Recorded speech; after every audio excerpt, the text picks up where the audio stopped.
So, this is the device that I've been making for a while now, and coding, and trying to improve upon it, but I also want to stack multiple more Arduinos right in here in this core stack.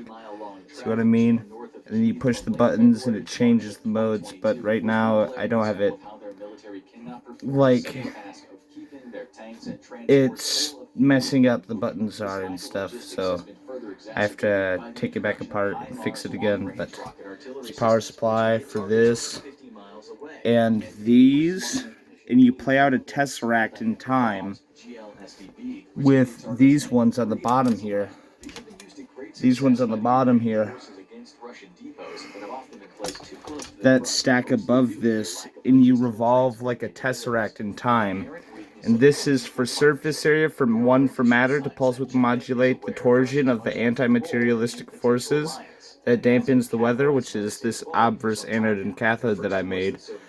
I need to patent that. That'd be a good idea to do, because it really works. Like, I just need to have it rain and be able to record it. But you do that, you pulse width modulate this, and it pulse width modulates the torsion or the electric arc, and you have a positive force and negative space-time, right?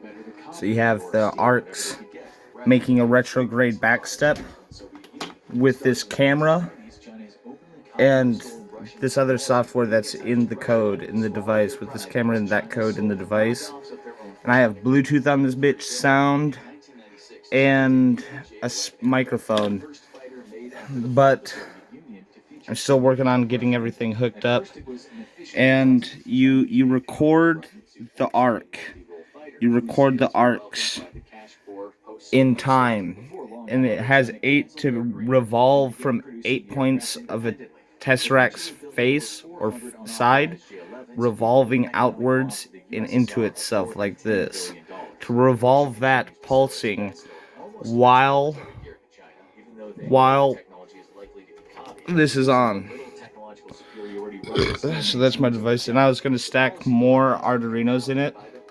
So I was thinking about getting like 3 to stack inside here to run as a robot.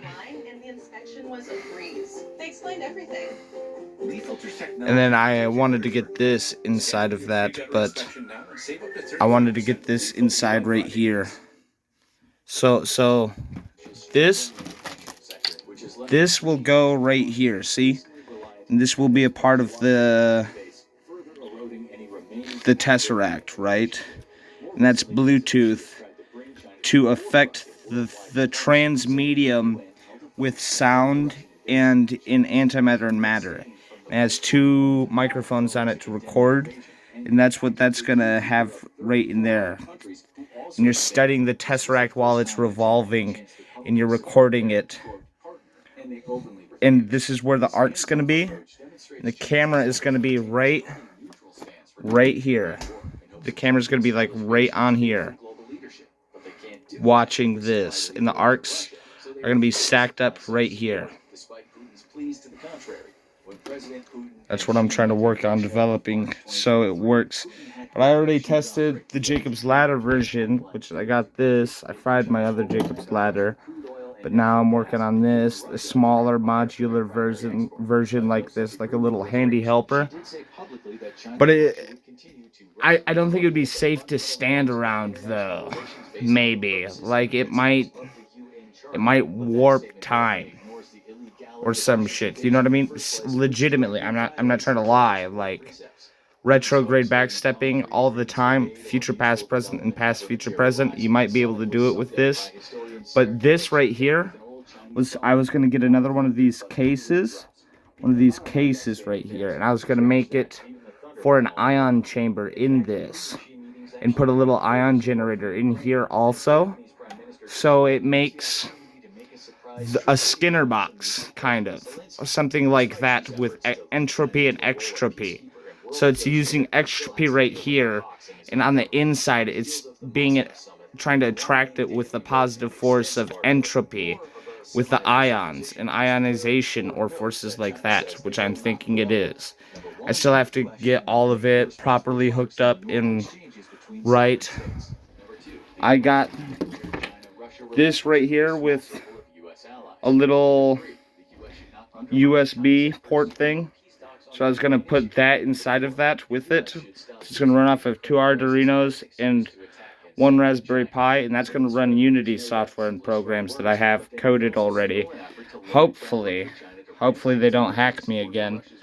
But this was the concept. And then you have this to inhibit a tesseract in the transmedium on the revolving form of the tesseract, right? So it revolves in that. And then this would sit in here like this. It would sit in there perfectly. Like it. But yeah, that's what that is. And I have to work on getting this better. Or longer bolts. Longer bolts, that's what I'm going to probably do. Washers and bolts to hook right here. And play back the time travel tech. But you should be able to time travel to the past with the entropy, though. With this, you're channeling the probabilities to an anchor point in it, and you should be able to time travel to the past with data in a certain way, but you'd have to loop it and then arc. Yeah. But that's what I'm working on.